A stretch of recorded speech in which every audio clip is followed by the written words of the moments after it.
What's up, wrestling fans? Two Bros Wrestling Show coming at you. Is this Valentine's Day, post Valentine's Day edition, Kevin? What is this?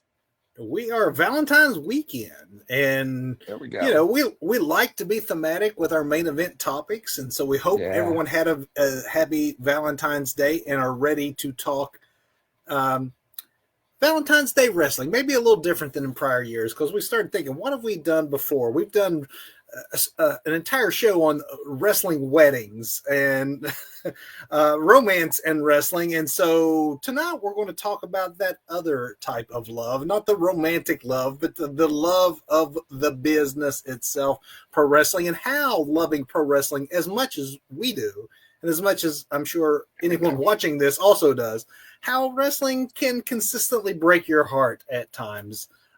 It's sad, but it's true. We're going to talk about it in the ways that wrestling has broken our hearts in the past, and want to hear what you all think. But Doug, we got some before we go there. The news time? It's time for that opening bell. Let's do it. Let's talk about what everyone is talking about since we've last had our last live edition anyway of the Two Bros Wrestling Show. The biggest news that we have missed in that amount of time is the sheer number of releases throughout Mm-hmm. the world of pro wrestling, Right. both sides of the fence of the main promotions. We're going to start tonight with the WWE side of things because there are just simply more of those. And we'll recap the list of names. And then, Doug, I want to talk about a few of these and what we think about who may land where. Yeah. But it's just tough week for wrestling for many wrestlers, and that includes in WWE Sonya Deville, who technically wasn't a release. Technically, she is just not having her contract renewed. And didn't they Um, do this to Baron Corbin as well? That's technically not released, but just chose not to renew his contract.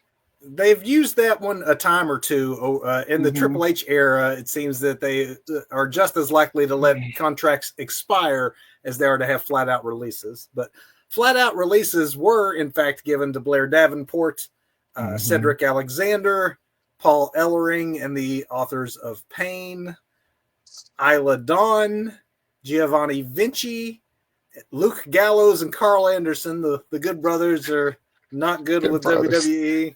And then Electra Lopez. Some of these happened in one fell swoop, and then a few others kind of trickled out over the week following. Um, so let's take it as a collective here, Doug, and looking at this entire list, whether it's a release or a contract not being renewed, or in some cases, some of these folks are experiencing their second release from WWE in Mm-hmm. recent years. To me, the most surprising the names I would say are both female performers. I think Sonya Deville is surprising, Mm-hmm. and Isla Dawn. Sonya to Yes. me because she's proven herself both in the ring and was so good on the mic that for a long period of time they used her as an on-air authority figure. She was so Mm-hmm. good in the acting part of the wrestling business. So I think that's surprising. And then Isla Dawn, just because she and Elba Fire recently got called up, well, not so recently, but not that long Yeah. ago, made their way to the main roster, were a tag team, won the titles, but her partner, for whatever reason, at least for now, appears to be spared. Yeah. That's I don't know. I don't understand either one of those releases. Well, again, Davila's not a release. It's just that we're going to let your contract ride. So, what does this mean for the Pure Fusion Collective? That's right? PFC? I, I'm glad you bring that up because when I say it's surprising about Sonya Deville, that faction was all represented in the women's Royal Rumble recently. So it's almost seems as if it wasn't that long ago that they at least had some plans for this faction. Is it a faction without Sonya Deville, or is it just a tag team at this point? Kind of like the House of Black over in AEW. Very What if, similar, in fact. Very, very similar, in fact. Outside of those two that I pointed out, Doug, is there anybody on this list that was maybe surprising to you? those are the two really big surprises because it seems like there's stuff going on with them. some of the others, I'm like, oh, well, that's just unfortunate. But I You're don't know. right. These aren't folks that have been used. Most of these have not Right. been used very much. Lecter Lopez was on screen a lot, but never in the ring. Hmm. Always, as a member of that faction, uh, Yeah. walking to the ring. Of this group, who do you think is most likely to find their way to AEW? And because we know some, I mean, I know we joke whenever this happens, and not that it's funny. No, we're not joking that these folks are losing their jobs. We always joke about the fact that they're going to be okay because Tony will hire them. Obviously, Tony has some problems of his own with roster size. So, is there anyone on this list, though, that you think is just going to be too tempting for Tony to say no to? At least the I Ring think of Honor, if not AEW. I think name recognition wise, Sonya Deville's at the top of that list. If Tony throws enough money at her, he can maybe have a Mandy Rose Sonya Deville reunion and let them Ooh, have a run. oh, Yeah. they have a renewed focus, I think, over the last year for their women's division. I think the AEW women's division is probably better in the last year and a half, 2 years than it has Yes, been it is. in great in some time. So yeah, I kind of agree with you with Sonya as being one likelihood. I'll tell you a few for me that I also feel that way about, and that is once again we hadn't mentioned this yet, but all of these folks in AEW, they have 90 days. They have a 90-day non-compete. But at the end of the 90 days, I would not be surprised to see a Giovanni Vinci find his way over there. This is a guy who is not overexposed, not of the wrong age as far as like there's still like gas in the tank as far Right. as if you want to invest with him. He is super talented, and WWE was high enough on him that they did all those vignettes to get him from NXT to SmackDown, and rebrand him once he broke off actually from Gunther and Hmm. Imperium, and then Just they bury didn't him. do anything. Yeah, they didn't do Yeah. anything with him. That's not on him. His talent is No. there. So I can see him maybe being there. And if you want a low level, low risk signing, someone like a Cedric Alexander could be brought in for Well, probably that's not a true. whole lot. And you got Hurt Or Syndicate, like the right. complete Hurt Syndicate or Hurt Business / Hurt Syndicate Hmm. reunited. Yeah, I hadn't Yeah, thought about Alexander and that, but yeah, you're absolutely right because you could bring in, your other man there with the Hurt Syndicate. Yeah, Syndicate now. yeah. So So maybe a Hurt Syndicate reunion, maybe a Sonya Deville, coming in for the women's division, maybe Giovanni Vinci. Honestly, outside of that, I don't necessarily see any of these other folks, even folks with a reputation like Luke Gallows and Carl Anderson. At this point, I don't know that Tony needs them. Um, yeah, yeah, I don't see the Good Brothers. Maybe some appearances on Being the Elite, but I don't see the Good Brothers back in AEW anytime soon. Maybe no. back to New Japan for a while, but Well, that is the thing, is that there's never been a better time to Mhm. be released from one of the main two, and that there is a larger wrestling ecosystem now that can support these folks in a way that maybe 5 years ago, um, pre AEW, there wouldn't have been. Um, Yes. let's go to AEW. Switching gears from AEW, going to do the same thing. Doug, I was going to ask you which of these talents may be WWE bound, but we already know the answer to one of the three. I will uh, guarantee one of these guys. the three, though, now officially gone from AEW, to recap anyone who has not heard the news this week, and that is Miro, Aleister Black, and one Ricky Starks, who, as I alluded to, showed up Tuesday night on NXT television. Let's talk about the differences, though, between these three departures and the ones in WWE. The WWE releases were shocks and surprises, affecting people who we can presume were hoping to keep working with WWE. Um, it says a lot about the current state of both companies, though, that these three releases from AEW are all individuals who wanted out of AEW. Hmm. And each of the three had at some point previously requested their release, and at at least previously, had those requests denied until I guess Monday, as it were. Very different scenarios when you're looking at these two sets of releases. Very much so. And you've got two, like you said, AEW, well, WWE to AEW, likely back to WWE. And then you've Yeah. got a definite kid who jumped ship. There's there's CCTV footage of him at like what, WrestleMania, SummerSlam, always hanging out with Cody anyway. So We could see that one coming whenever it was allowed to come, but this also goes to show that all three of these men are free men, and unlike the WWE releases, who those folks are going to have to sit for 90 days. These are all apparently you're free and clear, no 90-day non-compete. You can do whatever you want now, which Ricky mhm. Starks quickly went and did so. Obviously, at this point, we just got through saying WWE had just thinned their herd. Starks, young kid, not been on the main stage very long. They probably see the upside of bringing him in. The other two men, though, Doug,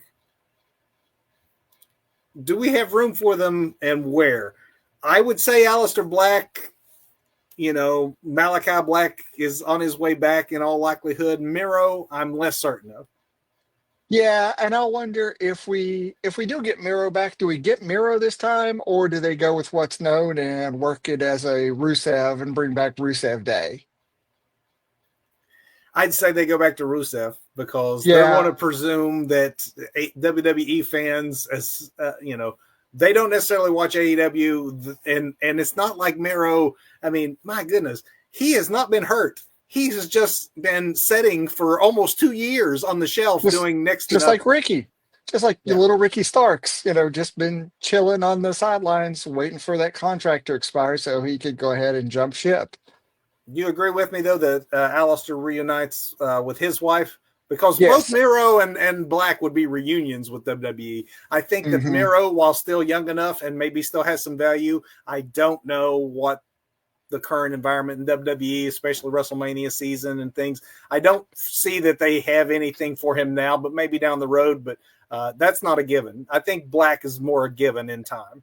Maybe New Day decides they need a third person and they need a strong man, and then we have Rusev Day uniting with New Day, and we have new Rusev Day because he's back and it's new again. Book That's what it. I'm counting on. That's what I'm counting on. I like it. I like it. Hey, moving on to we got the releases, people without a job out of the way. Let's go to something a little more pleasant and talk about the latest in the legal troubles of Vincent Kennedy McMahon. Oh my. We reported obviously earlier this year that Vince had settled with the SEC, and despite Vince saying at the time that the settlement pretty much put the issue behind him, we knew at the time it is not that cut and dry. There is more. So let's look at some updates we've had over this last week, both to the criminal and civil concerns that are facing the former WWE chairman, and champion, as it turns Champion. Yeah. out. We'll start first with the criminal case. This week, a federal appeals court ruled that a former attorney for Vince had improperly withheld documents from the grand jury investigating Vince's handling of multi-million-dollar settlements with two female employees who had accused him of abuse. This is upholding a lower court's decision that also went against Vince. Vince's lawyers basically were saying this was client attorney privilege and that they didn't need to turn them over. The argument for turning them over has basically been the whole time, yeah, that's the crux of what we're claiming here, is that you intentionally kept from WWE the fact that this was not, as Vince has said, an accounting error. This was a willful, we're not going to put this on the books. We're not going to Hmm. report this. We are circumventing telling WWE and the board what we are doing with this money. And therefore, the courts, anyway, has said that this is relevant documents that should have been turned over. All that being Yeah. said, Vince. Silly Vince. the where this actually leads leaves the criminal case against Vince is a lot less clear, because while this court ruling went against him, the court ruling against him let the attorneys have an opportunity to come forward with a statement and saying that this is a non-story, that this decision is related to a procedural matter, which I'm in quotes, a procedural matter Hmm. concerning a case that will not be moving forward, that the criminal case against Vince McMahon is dead and over with. And they know this because they have been in constant communication with the federal government, Of course they have. Of course they have. and that they have all assurances that there will not be an actual criminal charge brought against Vince McMahon. Doug, I don't know who Vince McMahon may be talking to in the federal government, what friends he has there, but Must the lawyer's explanation that this case is probably over with, I would say that there might be some merit to that. Yeah, he must have a friend in some really high place somewhere in the government, I guess. I don't know. Take that for what you will, but it does not look as if the criminal case against Vince McMahon will be moving forward.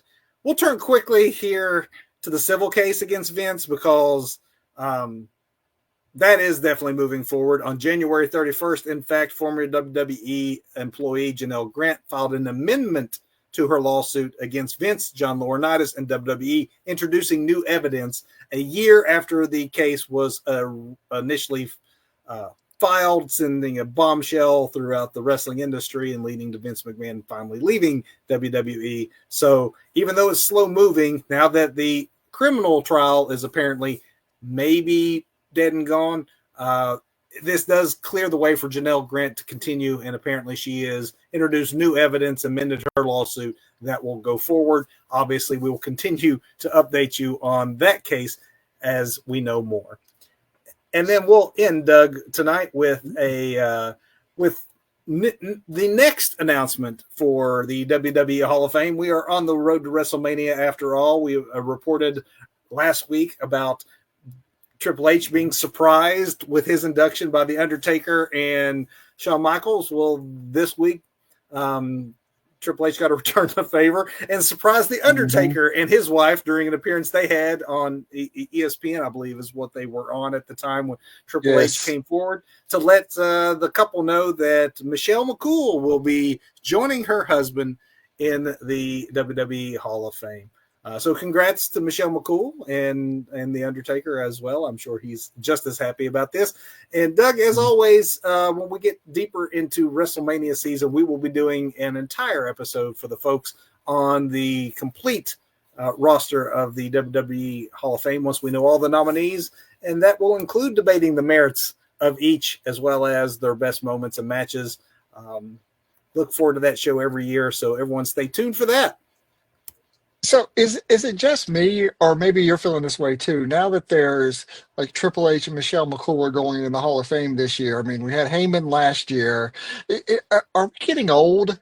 We're getting into like more recent wrestlers going into the Hall of Fame, and I'm not sure how I feel about it. We are definitely getting old, and I know that I don't feel great about it, but it is definitely. I mean, when you look at the timeline for some of these folks that are going in, they may be on the younger side age wise, but they've been in the business, you know, debuting a couple of decades or more back. Um, yeah, in the case of Paul, someone who's still active in the business, that's where it gets me. Is Hmm. these folks I think of as still active. I guess if Michelle McCool's been Yeah. retired long enough, I can get that. But I'm like, well, Paul's still involved. Hmm. Let's maybe wait. But hey, that's part of getting old. Indeed, it is. All right, let's hit this main event. How about it? Let's talk about this main event and getting old, I suppose.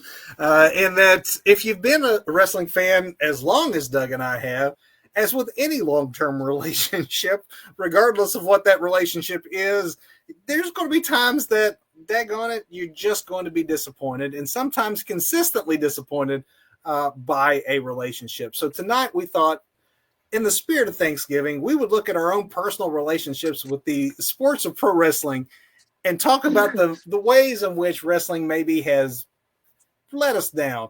In general, wrestling doesn't let us down. We wouldn't still be fans this many years into it for such a unique and wild and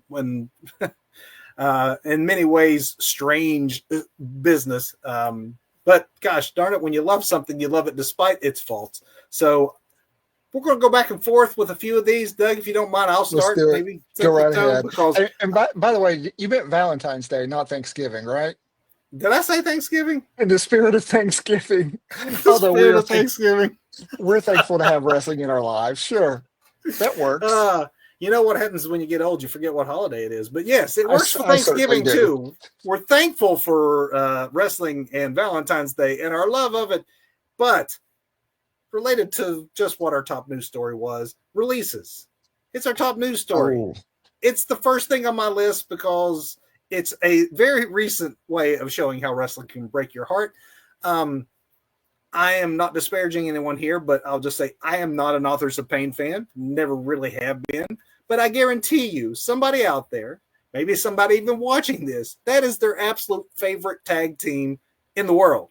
mm-hmm. I remember them when they were on NXT and they would just come and they would hit the Yes, ring and what AOP I mean, every destroyed. talent that got let go means something to someone out there. There's some little girl out there who decided she wanted to become a wrestler because of Sonya Deville. I guarantee it. So when you get invested in a wrestler or a wrestling character, that just means you're opening yourself up to one day say goodbye to them or lose them suddenly.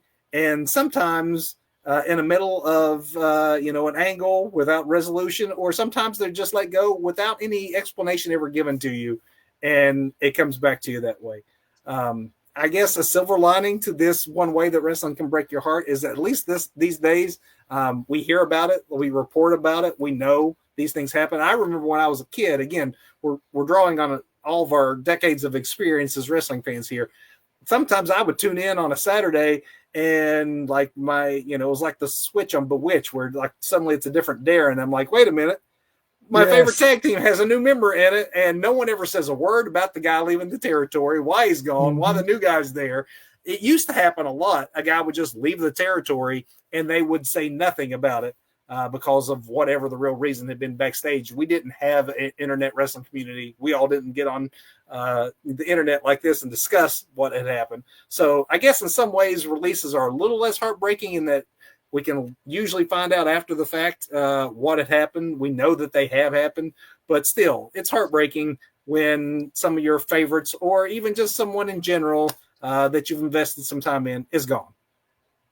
I have to agree totally with you. And hilariously, because again, we don't talk about other than the topic what we're going to talk about when we go back and forth like It's this. true. And why while mine isn't just releases, I did have one here, so I'm gonna have to go out of order on my list, but not that they were in any order to begin with. But yeah, because I had the business side of wrestling and how it can get really ugly, whether it's contract disputes, releases, backstage politics, the companies putting profits over making decisions. It's an industry. At the end of the day, as entertaining as it is, it's part of the entertainment industry. It's an entertainment business. It's sports entertainment. And sometimes the business side just gets really ugly. People get released, people, you know, don't get along in real life, and you have some backstage disputes that get really really ridiculous, where people are headlocking people and punching them in the head, and flipping over monitors, and things just get ugly sometimes, and at the end of the day you've got to make the calls that are best for business. And we've seen that, like, with CM Punk. It would have been great to keep Punk in AEW. Yeah. That's a major, major name in it there. But from a business side and a corporate perspective, would we really want that kind of employee working at our establishment? You know, and Well, then again, like, you bring it around with all the releases and holding on to people too. Like, Penta gets to go to WWE, but Tony holds on to Ray Phoenix because contract, work that time off that you were off sick or injured. So Doug and I each have about 5 bullet points here of ways that wrestling has broke our heart. And as he mentioned, we do not go over these. I'm going to go out order on my list too, Doug, to say that I also have on my list of ways that wrestling can break your heart is the business aspect of wrestling. Right. Wrestling is a performance art. We hear it said that a lot, but it Mm-hmm. is the wrestling business, and therefore it is a business first. And that's why whether you're a Dean Malenko fan or a Hulk Hogan hater, the business side of the business means that the booking is not always going to go to your liking because it is a business first and foremost, and that sometimes means the decisions are not going to be ones that you're going to be happy with as someone who might be into the more art, the people that you're into. If they're not the ones that are going to sell tickets, they're not the ones that are going to be main eventing WrestleMania. It's just a Right. matter of fact. It's a little better today as far as who is allowed to make it, but it's still an allowed business. I heard wrestling once described as an allowed business, not a deserved business.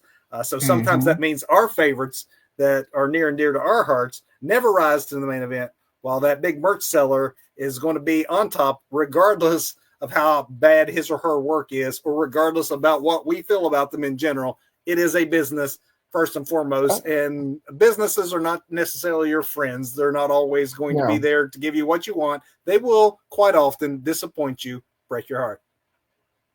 This is so true. So funny you're talking about things like that because swinging back around, I have one that, dovetails nicely with that, which is, just terrible booking decisions, in general that can be so heartbreaking to us as fans where we see the true potential in somebody and the company does not, maybe they don't sell the merch, maybe somebody just doesn't get the gimmick, but the gimmick is over, but not to a degree where maybe somebody who's watching the KPI, the key performance, index, you know, what is it they're watching really? Because what you and I see, and I'm sure thousands of other fans see, is not what's getting somebody over.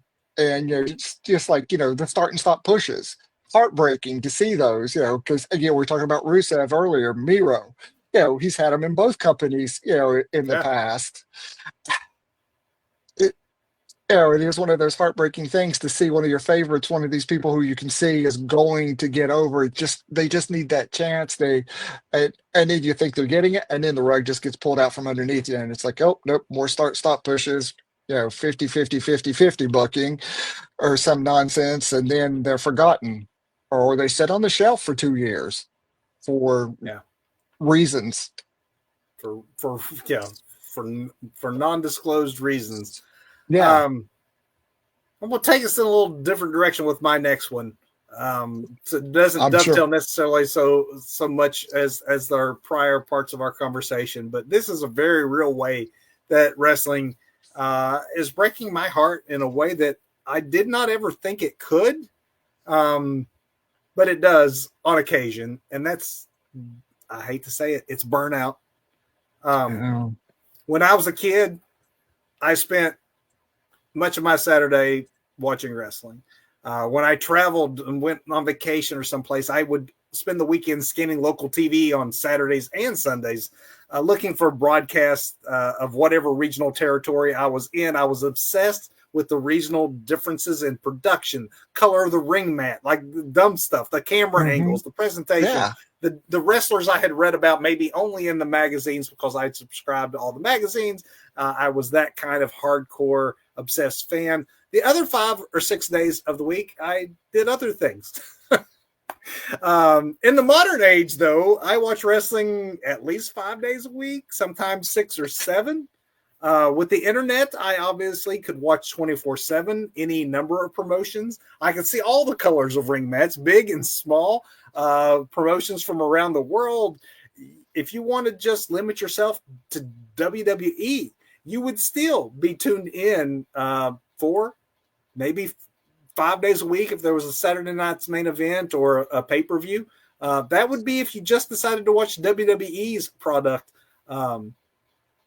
6 or 7 of the nights, you could still be watching only one flavor of wrestling. And let's not forget that some of those broadcasts are 3 hours or more. what I'm trying to get across is that as much as I love wrestling and as compelled as I am to consume as much as I can, because I still have that desire and I have that intrigue to try out the different flavors of ice cream, but it's also too much of a good thing. Burnout is real. It's easy for me to be going through the motions sometimes and be playing on my phone, doing something else, realizing I'm not necessarily always responding Engaged. Yeah. emotionally the same way that the work in the ring might deserve, just because no fault of the folks in the ring. It's just the reality of there is almost too much of a good thing right now, and it's too easy to access. I definitely cannot disagree with there being too much of a good thing because, like you growing up, it was Saturday morning, rolling into like early afternoon. Lucky to go through and find like territories, that, or Georgia Championship Wrestling, Mid South Wrestling, all that great stuff. And now, like you say, with the internet, we could do nothing but consume wrestling. And I've joked before that, God knows what we need is another wrestling show through the week because it is a struggle for me to Yeah. consume all the wrestling just to do this show sometimes. But I'm gonna go off and I'll get the business side. So let's talk about something that's really heartbreaking to me, which is, the reality of wrestling, which, injuries and early deaths, of wrestlers. You know, think about draws. There was a guy, whether you loved or hated that gimmick in the 90s, this dude became a quadriplegic because of just like a shift by inches, and the neck's broken and gone. And he becomes a quadriplegic and unfortunately passed away not too long ago.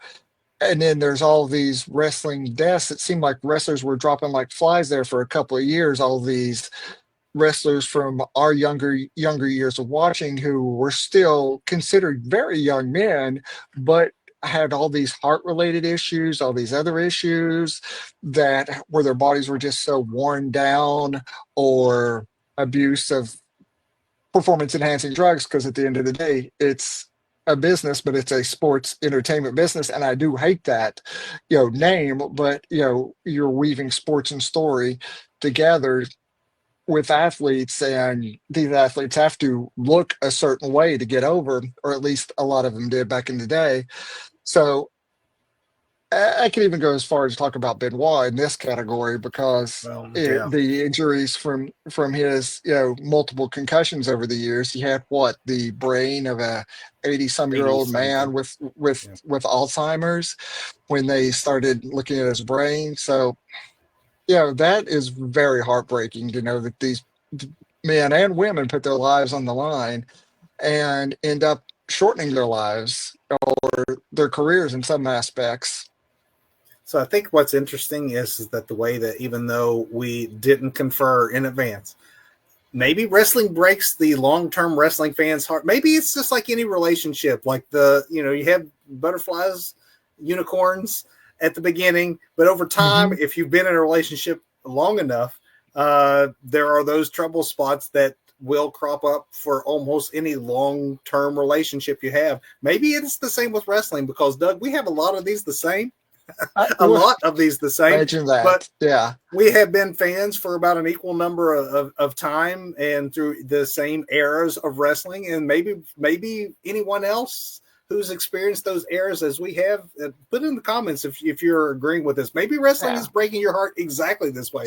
I had two left. I'm going to skip my order around because one is exactly what you just were talking about. It's the biggest way, I think, the biggest way that loving wrestling has broken my heart. And that's what it's done and has continued to do to the people who participate in it. Many of my childhood heroes walk with limps. They can't find their words, or in the case of Mick Foley, can't find Hmm. his way home. Home. Um, Hmm. yeah, many are addicted to painkillers, and on and on. As you said, the early deaths. That's not. I mean, gosh, you could.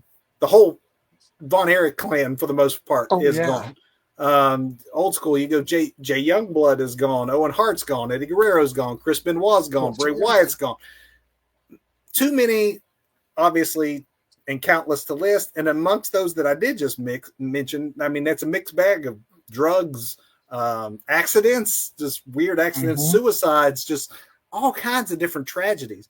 I pulled this stat, but according to a 2014 study by Eastern Michigan University examining professional wrestlers who were active between the years of 1985 and 2011, the mortality rates for pro wrestlers are 2.9 times greater than the general public, the wider public in the United States. And a second different study in 2004 reported by the University of Manchester in 538 found that the mortality rate for professional wrestlers was significantly higher than that of athletes in other sports. So you just can't say, oh, well, of course it's more than the Hmm. average person in the United States because it's a dangerous profession. Sports can be dangerous. And even amongst athletes, Hmm. wrestlers die at a uh, disproportionate rate, especially from that mid 80s to mid Yeah. 2000s. The truth of wrestling is that it takes a tremendous toll on its performers. And as an audience member, I'm guilty of turning a blind eye to it. We saw all those, we watched all those headshots back in the 90s with chairs that Mick was taking. We didn't Hmm. want to think about well, the consequences of what that might be for the real life performers. We were just trying to enjoy the show. Um, no one wants to see the condition of the dogs after the dog racing days are done, right?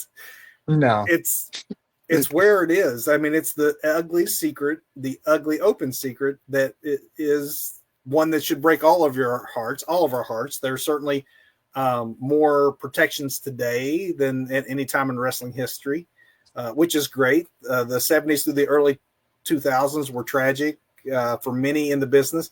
Once their crowd noise had faded away because we didn't have wellness or drug testing, we have way more knowledge now and the effects of cumulative head injuries, thanks in part to the aftermath of the Benoit tragedy. We have more days mhm. off. Men and women don't have to Yeah. work nearly like the days you hear the old timers tell of working 6 out of 7 days and twice on Sundays and all of that. We still, though, Hmm. Doug, have a way to go. I would say. I mean, Yeah. I don't want to sugarcoat it by saying, "Hey, we've fixed all these things we're talking about." Yes, it was a rock and roll party lifestyle that was not regulated through the 80s, 90s, early 2000s, and you see the toll it took. But still, we do not have any wrestling unions, and many of these wrestlers struggle with medical bills and insurance after their careers are done. So, for all the progress, we still have a way to go. Yeah. Absolutely. That is the biggest one for me by far. What else you got? I got the heartbreak of what could have been. All those could have beens, and this kind of ties back into, I think, booking decisions and how we as wrestling fans make it too attached to folks who aren't going to go anywhere, but for some reason, we just love these folks and could see them as world champions, could see them as tag team champions, could see them more as a mid card or lower card comedy act, but nobody else sees it, and that to me heartbreaking. These folks who what could have happened to AEW if CM Punk could have just minded his P's and Q's and not really been CM Punk? But who am I to say don't be yourself, right?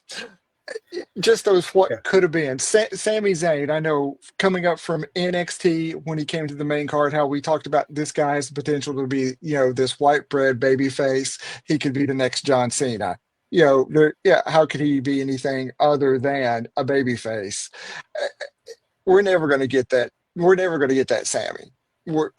It's something I have to deal with. It breaks my heart to say it, but Sammy is not going to be that John Cena 16-time, challenging Ric Flair to, tie things up and maybe surpass him WWE World Heavyweight Champion or Universal Champion or whatever other champion there is at the top of the card. But yeah. that heartbreak of what could have been. You What know, could have been? What if Tony Khan had not been a control freak? Cody Rhodes might have been very happy being an Yes. executive, and AEW may be in a different spot right now than Yeah. the one that it currently finds itself. WWE may not been as hot had they not hit on the whole bloodline versus Cody finish the story. I mean, there's a lot of what ifs, and they have domino effects.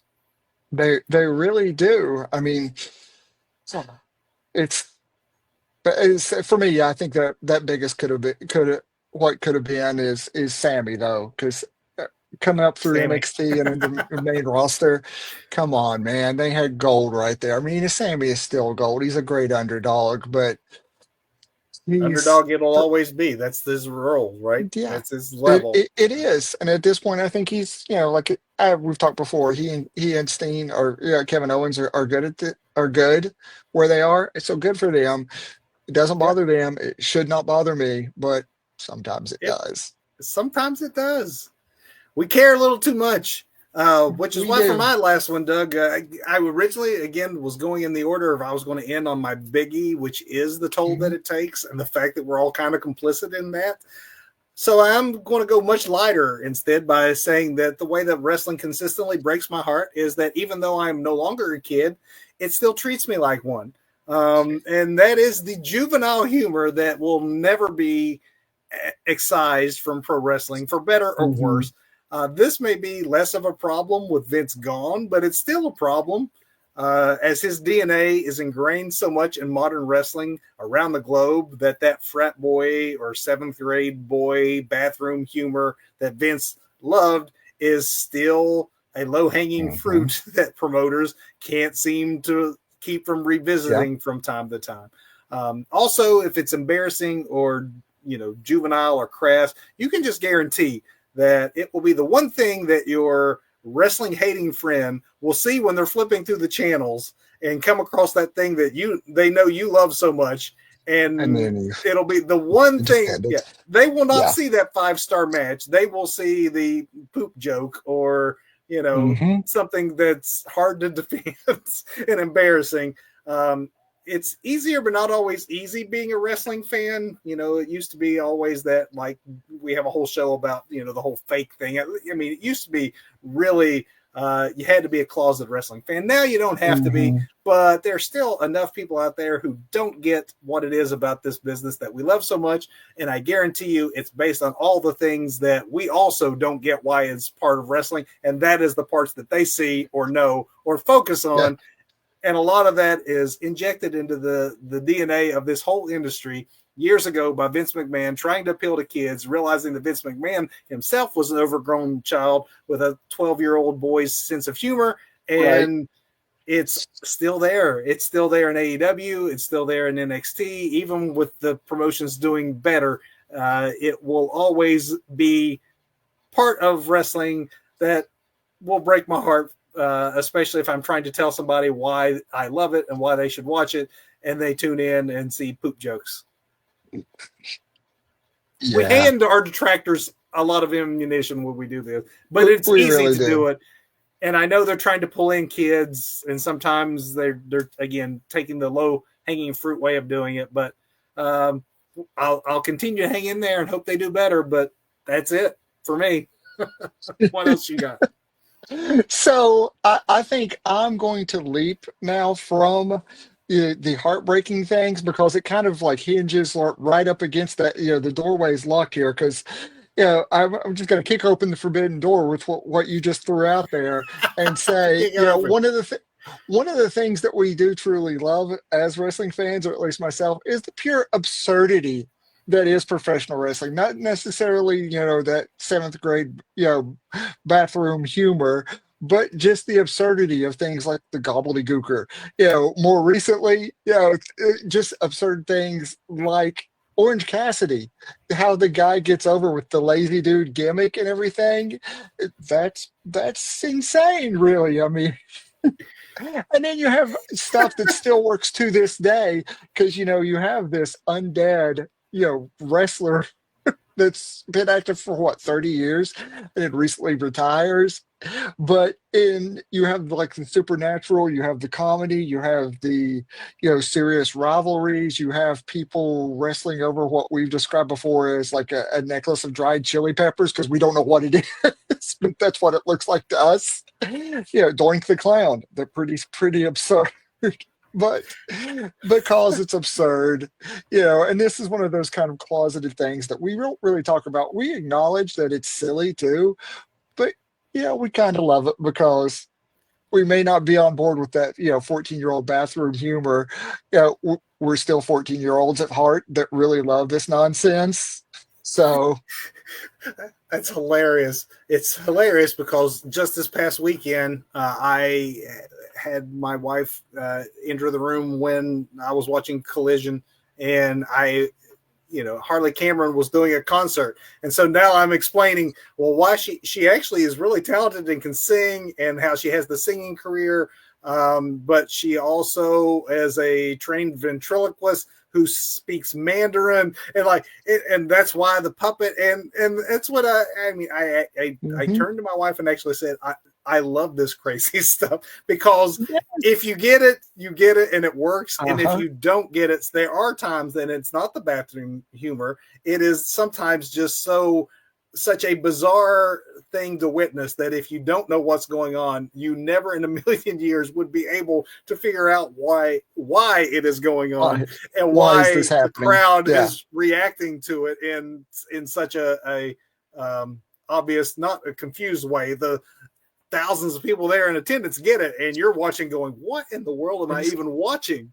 I love how Mhm. weird the business is. I really truly do. That is one of the things that make me love wrestling so much, is it is weird, and delightfully so. It is part of what makes it such a unique form of entertainment, is just its sheer oddity. And it might be the circus carnival roots that it Mhm. has, out of the freak shows or something. There's still something both dangerous, underground, absurd, like the whole nine yards is kind of all there in one package. And that includes the humor, the clowns. Literally, as Doug mentioned, Mhm. Doink the Clown. I mean, whether it's the high wire act or the clowns, or the guy sticking his head in the mouth of the lion, tempting fate. I mean, wrestling Right. incorporates all of that, and it's why at the end of the day, Doug, despite all the ways that wrestling can break our heart, we're not breaking up with wrestling anytime soon. We still love it. Mhm. Absolutely. Folks, if you felt the way about wrestling that we do in any of these ways that it has broke your own heart, let us know that you agree. Let us know your story. If you have ways that wrestling breaks your heart on a consistent basis that we did not cover, we want to hear about it. Drop it in the comments, and we will be sure to respond. Big With finish that, time. Let's Doug, do let's this. let's hit the best and worst of this past week of pro wrestling, starting with the botch of the week. Um, go for it. Man, let's talk about Collision, the pay-per-view the pay-per-view that never was, or never got to be, but once was. That was on at This midnight or whatever.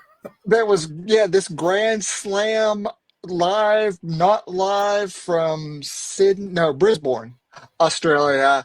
And I'm going to talk about the main event because this has been a great build. I love how Tony Storm goes back to old school Tony. I think Tony Time's a little silly, but well, whatever. I get it. It goes back to why we love wrestling because it's just absurd. The whole character of timeless Tony Storm is Also brilliantly absurd. absurd. It's Brilliantly brilliantly absurd. absurd. Yeah. And Mariah May, excellent. These two talents, excellent. But, and this goes back to another thing that breaks my heart that we talked about, are booking decisions. This match could have been, it could have been just a barn burner and blew the house up. There are a lot of lulls in this match where, that hometown crowd just went dead silent anytime Mariah would get in an offense. And sometimes even when Tony would do a thing or two, it just wasn't working. But then for Tony, spoilers if you haven't seen it, for Tony to reclaim her championship on a surprise roll up out of nowhere and get a 1, 2, 3 and be done, that's not a very decisive win. That is like a fluke kind of win. Now, I understand the need to protect the former champion at this point, but like that I mean, I think the match they You could built have this up. had, You built this up as a big hometown coming show. I mean, you built it up as if it were a pay per view and not something yes, leading to something else. So I agree with you. Big matches that you've built to like that should have decisive winners and losers, and not a slipped on a banana peel. Oh well, that's wrestling. It happens. or You want conclusion.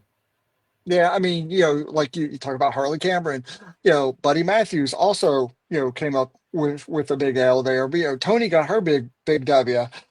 But with Buddy, it was pretty much the same thing where a caught out, a low blow, while the ref isn't looking, a quick 1, 2, 3 and done. It just seemed like there was a Yeah. lot of phoning in the booking and trying to Well, this was a protect. show that was snake bit from the beginning, right? Yeah. It was it a pay per view? Tony says no, it was never meant to be a pay per view. There are those that say, Was yeah, that? it was meant to be. It Yeah. definitely was meant to be in a stadium, and it got moved Hmm. because couldn't sell enough tickets, and even to the arena, they had to do like promotions and 2-for-1s and ways to Hmm. get people into that building. So this show's kind of been snake bit from the get go, and then they, instead of even being live on TNT instead of pay per view, it is tape delayed and airs after the NBA game at 10:30, 11 o'clock. So Hmm. not great all the way around. You could call the whole thing a Yeah. botch. Yeah, you really could, but specifically that surprise roll up to get the finish, eh, it just I, was for me, heartbreaking. it's heartbreaking. Well, this was okay. We'll go thematic then. This is heartbreaking for me too. My botch is also heartbreaking because, daggone it, I love the Heritage Cup. I know it is divisive. I guess there are some fans that think it breaks the momentum of a match to have the round system and all that. But the Heritage Cup started in NXT UK. It's been brought over to regular NXT now that it was absorbed. There is no NXT UK. It brought the rules, a very traditional style of British rules, British round rules, it's oftentimes called, with it. I like it. I like that it adds a different strategy to things to do with rounds. How many different, you have to get a couple of falls in order to take the whole thing. It doesn't have a title belt. It has a cup. I mean, there's just a lot of ways that differentiate the Heritage Cup from anything else. And now it's just another title, except instead of a belt, it's a cup. Lexus King Mhm. wins the title, says we're going to one fall to a finish, no more British round rules. And now the Heritage Cup is just the title without a belt. Instead, it's just a cup. And if you're going to get Mhm. rid of the Heritage Cup rules, just go ahead and get rid of the Heritage Cup. We have a lot of Yeah. titles in the world of wrestling anyway. If you're not going to do this as a differentiator for a champion and a differentiator of styles of matches you can have on your show, might as well scrap the whole thing. Maybe it's a heel thing. Maybe it's trying to get heat on him, and the baby face that eventually beats him will bring back the Heritage Cup. Maybe someone who loved it as much as Noam Dar did will, get back in the scene and take it. I don't know where it's going, but as it is, if this is really the way they're winding down the Heritage Cup rules, but keeping the cup, then it's a botch. So you think it might be even a business thing? Somebody's looking at the all the performance It could indicators be. and everything, Yeah, and then it going, could be. okay, audiences just don't respond, and then of If course it's so, then that's heartbreaking. another example of a way that the business part trumps the art part of Exactly. it and can break Yes. your heart. Yes. and same for your even Steven, don't bury anybody kind of booking, even though it's supposed to be a decisive thing. So Hmm. what can we say? We love the art, not always the business. So true. So true. How about the performance, Doug? Performance, not the Perform performance, Doug. The performance of the week. the performance I have to give credit where credit is due. Tony Khan knew how to open that show, but by doing that, he put the first match, which should have been the last match, because is it Kyle Fletcher Backwards also booking. Australia?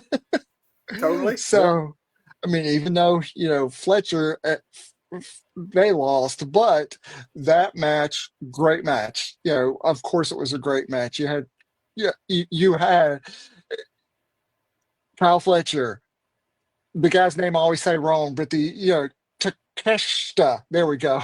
It's spelled very differently than what it said. It looks very different Very the way you say it. very dangerously if you misspell, Very dangerous. So I mispronounce. almost just didn't say it. And then Osprey and Kenny Omega teaming together. I mean, just spot, spot, spot. Awesome, awesome, awesome, awesome everywhere. This had me really set going. Okay, they're going to put on a pay-per-view quality, collision because they didn't intended that for what it was to be. Regardless of what Tony says, it was going to be a pay-per-view. And it kicked off like that with an amazing, amazing match, which, call it out. Those are the performance. That's the performance right there. Match of the, right there. Match of the week for me. You're rolling them both up. You're rolling them together. Is that I performance see. I and always match? get this confused. But performer, sorry, I'm just ahead of myself all over the place. That's all I right. got to give that. I got to give that to Ricky Stark, just showing up and going, "Hey, you know who I am. You know who I Okay. am." All So, right. all right, you Man, go. I'm with you. No, performance of the week, we're on board. Same thing. Oh, as soon as he walked out and the crowd chanted his name, and the announcers intentionally didn't say his name. There is some debate as to Mhm. whether or not he is going to be No, Ricky Stark. Ricky Starks. I Yeah, hope he but keeps Ricky Stark. It's a great name, but they might just be doing this to, tweak us on the internet into being interested and showing up for his mhm. contract signing, which we're all going to do anyway on Tuesday to see Yeah. who he actually is when he puts his pen to paper. But Mhm. Ricky Stark's just showing up, and it just goes to show what in the world Tony Khan is letting walk away, because all he did was walk down to the ring, didn't even cut the best promo of his life. Just all he had to No, he do was didn't. basically say, "You know who I am, you know why I'm here, and I'm here." And the crowd went nuts because the guy oozes star power, and Tony Mhm. somehow could not figure out what to do with him and just let him sit around. Shawn Michaels will not let him sit around. Reports are he went to NXT just because Mania season is so crowded. The main Mhm. stories on the main roster kind of set. I like him in NXT. I think that'll Oh be the yeah. best place for him to grow anyway. And honestly, NXT might be my favorite flavor of wrestling right now anyway, because it's just it's exciting, it's hot like the main WWE product. It's just not as overexposed and having 6-7 hours worth of TV in 2 hours a week. I get like this complete separate WWE roster that's working just as hard and putting on these great matches, and Ricky Starks will have some great contests with the current crop of kids really at current NXT. So agree with you on performance of the week. Match of the week, I'm giving more NXT love. They also had a big show last night, the NXT Vengeance Day. Javon Evans versus Ethan Page. This has been my favorite feud of the last couple of months. The way that Ethan Page has shown a more vicious side, the way he came out a couple months ago and shattered Javon Evans' jaw. I don't know what kind of theatrical blood they had going on in there, but I mean, he is literally spitting blood coming out of his mouth. It looks great, and he signs the waiver, and that I do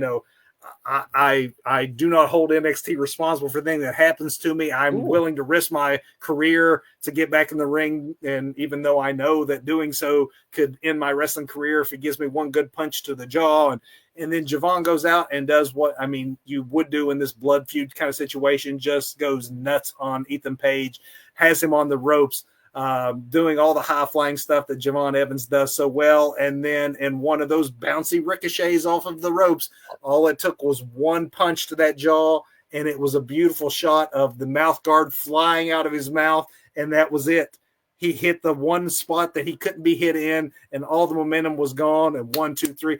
That's how you do it, and not the roll up like ending. Like Yeah, not a surprise you roll. had Yeah, you no. had the guy absolutely dominate the bad guy, but the bad guy knew the Achilles heel was that he wanted the good guy wanted him so bad he was willing to sign away his medical right to not compete and put himself in danger. And all I had to do was hit that one glass jaw, and he did. And they had the move look really great as they did it. It was just great storytelling and great work by both men in the ring. One, a veteran who is getting his due that he didn't in AEW, and a young kid who is on his way to the main roster at some point and will be a huge star. It was a perfect match of what NXT does well right now. And yet another reason why we really love wrestling. Athleticism, storytelling, put together perfectly like that. And when it all comes together, chef's kiss, you know? Chef's kiss. chef's kiss to all of you for watching us on this Mhm. Valentine's weekend and discussing the ways that we love this crazy, crazy business.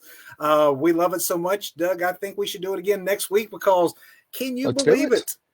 Next week we will be previewing Elimination Chamber. We are speeding down the road to WrestleMania. Yes, We we got are.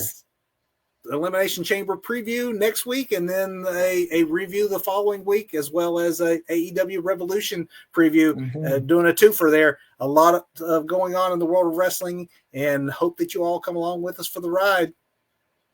Absolutely. So until then, go watch some wrestling. I've got Vengeance locked in the chamber. Probably watch it after we get off the air tonight. Actually, Go watch some wrestling, as Doug would say. absolutely. Not everybody. Thanks for watching.